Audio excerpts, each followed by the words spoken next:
जय माता दी। I am doctor महिमा, एस्ट्रोलॉजर एंड वास्तु कंसल्टेंट। स्वागत है आप सभी का हमारे साथ वीकली राशिफल में। साप्ताहिक राशिफल क्या कहते हैं सितारे कन्या राशि वालों के लिए, वर्गों के लिए स्पेशली ये वीडियो हमने बनाया है। जितने भी वर्गों वाले हैं उन सब के लिए वीडियो है, लेकिन ये जो हम बताते हैं ये ट्रांजिट के आधार पर बताते हैं, गोचर के आधार पर। लेकिन आपको ये देखना जरूरी है कि आपकी राशि कौन सी है, आपको ये पता होना चाहिए, क्योंकि ये जो वीडियो है वो कन्या राशि वालों के लिए है।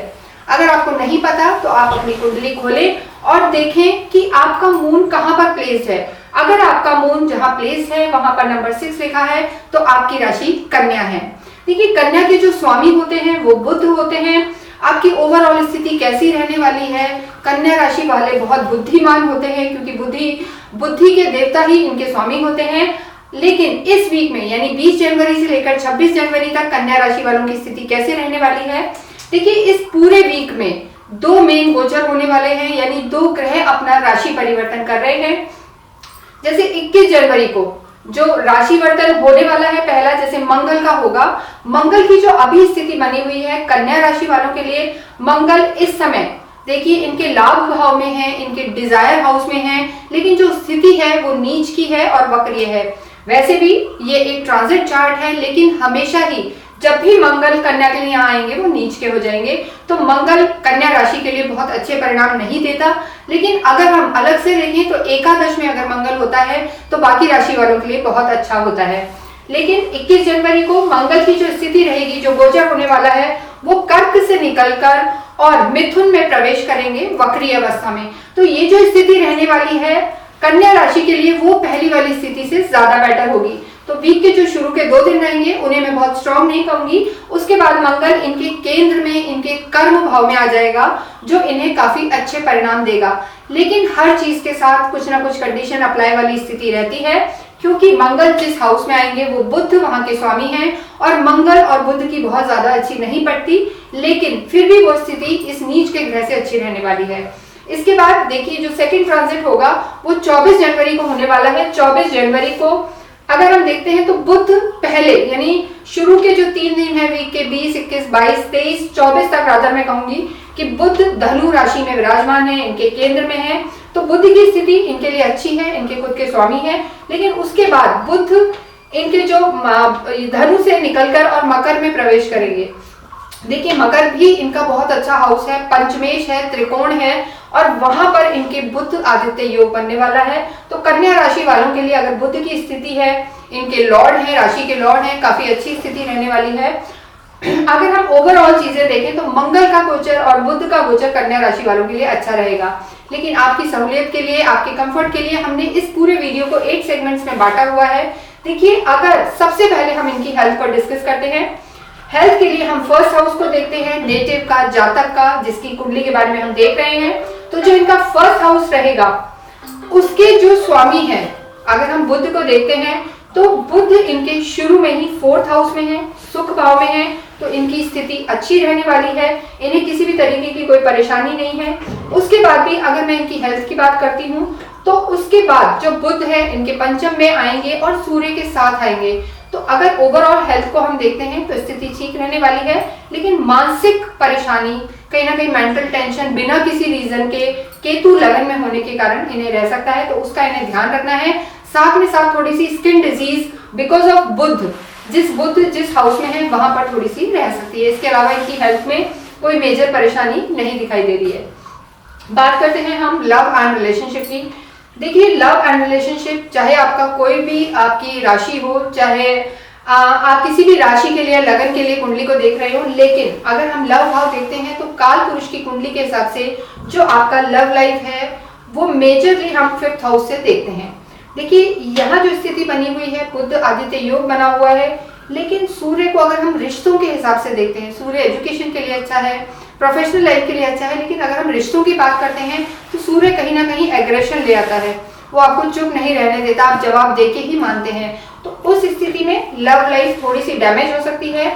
और जो आपके पंचमेश हैं यानी आपके 5th हाउस के जो स्वामी हैं वो कहीं ना कहीं शत्रु घर में चले गए हैं, 6th हाउस में चले गए हैं।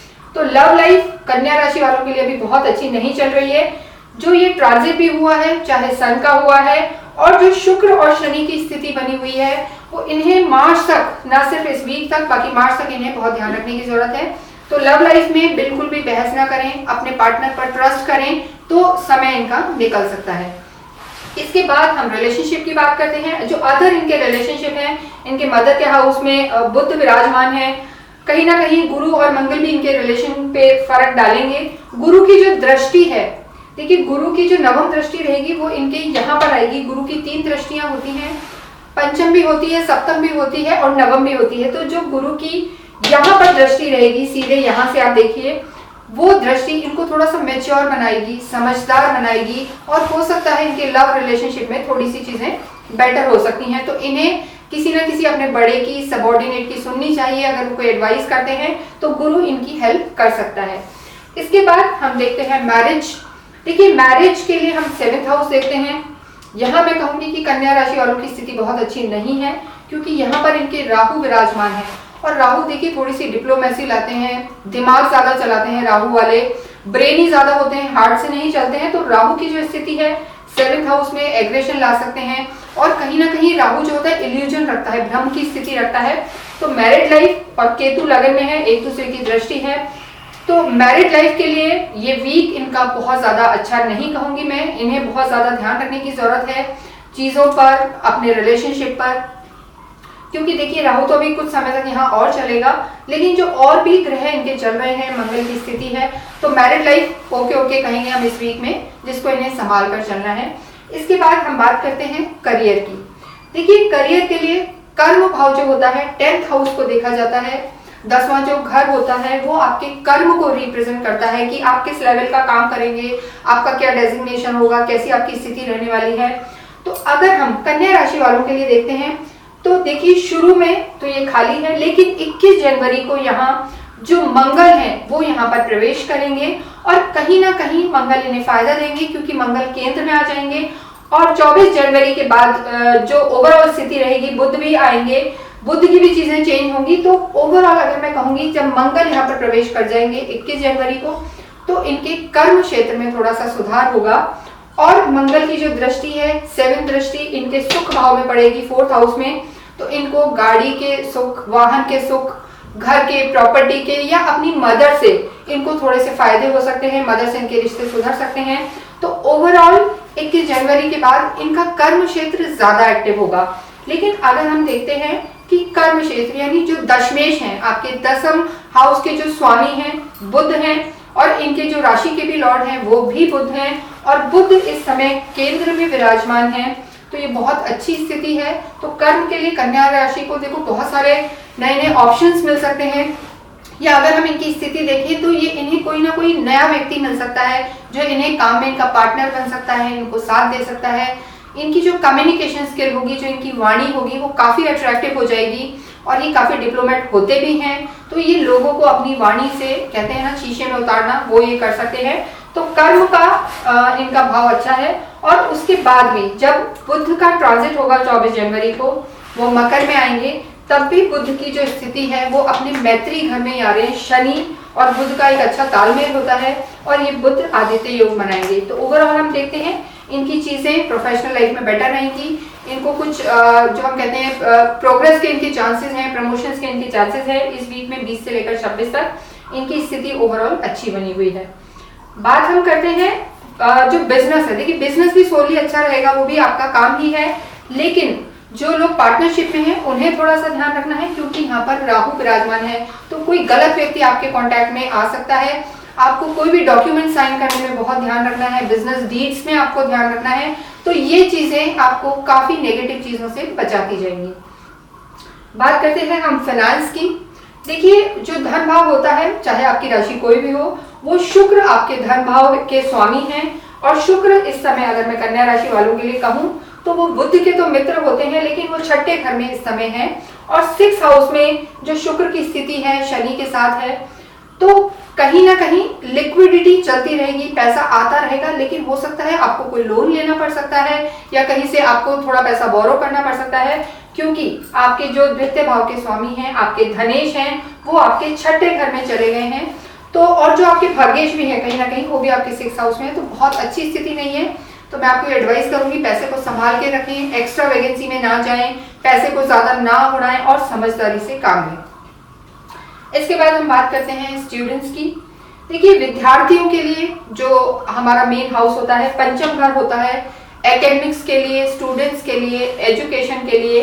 यहाँ इस समय 24 जनवरी के बाद बुध और सूर्य विराजमान हैं, जो बहुत ही एक अच्छा संयोग है, एक तरीके का राजयोग बना रहा है। और कहीं ना कहीं बुध आदित्य योग आपके बन रहा है 24 जनवरी के बाद। देखिए इसके बाद यानी जब वीक आपका आधा निकल जाएगा, शुरू में मैं बहुत अच्छा नहीं कहूंगी, लेकिन आधे वीक के बाद विद्यार्थियों के लिए बहुत अच्छी अपॉर्चुनिटीज हैं। अगर आप अपनी पढ़ाई पर फोकस करते हैं, कोई भी आपका एग्जाम है अच्छे से तैयारी करके आप देखते हैं, तो आपकी स्थिति अच्छी बनी हुई है। लेकिन इसके साथ साथ एक थोड़ा सा ड्रॉबैक भी है, क्योंकि आपके पंचमेश के जो स्वामी हैं यानी आप 5th हाउस के जो आपके लॉर्ड हैं वो आपके 6th हाउस में बैठे हुए हैं शनि। तो कहीं ना कहीं वो शत्रु राशि में बैठे हैं। तो आपको इस समय अपनी संगत का बहुत ध्यान रखना है, आपको कंपनी का बहुत ध्यान रखना है। आप खुद बहुत अच्छा करना चाहते हैं, चीजें अच्छी हैं, लेकिन कहीं ना कहीं कोई ना कोई आप गलत कंपनी में पढ़ सकते हैं, कोई स्टूडेंट, कोई कलीग आपको थोड़ा सा मिसगाइड कर सकता है। तो आपको अपने बड़ों की बात को मानना है, क्योंकि जो गुरु है उसकी नवम दृष्टि आपके 5th हाउस में है, तो एजुकेशन के हाउस में है। तो कहीं ना कहीं नवम पंचम का एक योग होता है, वो आपको एजुकेशन में हेल्प कर सकता है। तो विद्यार्थियों की स्थिति अगर वो बड़ों को सुन के चलते हैं, चीजों को थोड़ा सा कंट्रोल में रखते हैं, तो उनकी चीजें ठीक रहने वाली है। स्पेशली अगर कोई इंजीनियरिंग के स्टूडेंट्स हैं, गैजेट से रिलेटेड कोई एजुकेशन में, एकेडमिक्स में है, तो उनके लिए ये समय जो रहेगा वो अच्छा रहेगा। इसके बाद हम बात करते हैं स्पिरिचुअलिटी की। देखिए कन्या राशि के जो स्वामी हैं बुध हैं, बुद्धि विवेक के देवता होते हैं, आध्यात्मिक तो ये होते ही हैं, लेकिन इस समय जो इनके भाग्य में स्थिति है वो गुरु विराजमान है। तो गुरु नवम भाव जो हमारा होता हुआ है वो वैसे भी देखिए एक तरीके से अध्यात्म का ही होता है। हमारे पुराने जन्मों से इसका कहीं ना कहीं कनेक्शन होता है, हमारे पुराने जन्मों के कर्मों से ही हमारा भाग्य निर्मित होता है। ये हमारे पुराने जन्मों का एक तरीके से ब्लूप्रिंट है जो इस जन्म में हमारी कुंडली बन के आता है। तो आपके कर्म अच्छे होंगे तो डेफिनेटली आपका भाग्य अच्छा होगा, और भाग्य में ही आपके गुरु बैठे हुए हैं आध्यात्मिक जो होते हैं। तो अध्यात्म आपका अच्छा रहेगा, क्योंकि गुरु की देखिए जो पंचम दृष्टि है वो आपकी लगन पर है, यानी गुरु आपको अध्यात्म से जुड़ेगा, मोरल वैल्यू सिखाएगा, आप कहीं ना कहीं सही और गलत देखकर जीवन में आगे बढ़ेंगे। तो आध्यात्मिक आप रहेंगे, नो वंडर। इसके साथ हम बात करते हैं भाग्य की। देखिए भाग्य के भी जो स्वामी हैं आपके शुक्र हैं। देखिए भाग्येश आपके जरूर वीक है इस समय। भाग्येश आपके शुक्र यहाँ पर आ गए 6ठे घर में। कभी भी केंद्र के स्वामी हो, त्रिकोण के स्वामी हो, उनका 6ठे, 8वें, 12वें में जाना शुभ नहीं माना गया है। तो अगर मैं देखती हूँ कि भाग्येश आपके शुक्र यहाँ पर हैं, तो कहीं ना कहीं भाग्य आपका उतना साथ नहीं दे रहा है। और ये लोग अभी फील भी कर रहे होंगे, कन्या राशि वाले काफी लंबे समय से इनकी स्थितियां, ये मेहनत बहुत कर रहे हैं, चीजें बहुत चल रही हैं, लेकिन कहीं ना कहीं उनको उतना रिजल्ट नहीं मिल रहा है, या ये बातें बहुत कर रहे हैं, प्लान जरूर बना रहे हैं, पर execution of any plan is not there. तो इनको ये ध्यान रखना है कि प्रैक्टिकल होके चीजों पे चलना है, और जो एक्चुअली बुद्ध का काम होता है, बुद्धि का यूज करना है, प्रैक्टिकल बनना है, एनालिटिकल बनना है, और उस एकदम कहते हैं डाउन टू अर्थ होके अगर ये कार्य करेंगे तो जरूर इनको भाग्य का भी साथ मिलेगा। लेकिन इस वीक में अगर मैं ओवरऑल कहूं तो 50-50 इनका समय रहने वाला है, क्योंकि केतु और राहु केंद्र में ही है, जो कहीं ना कहीं आपकी पर्सनल लाइफ को थोड़ा सा डिस्टर्ब कर सकते हैं, मानसिक तनाव दे सकते हैं।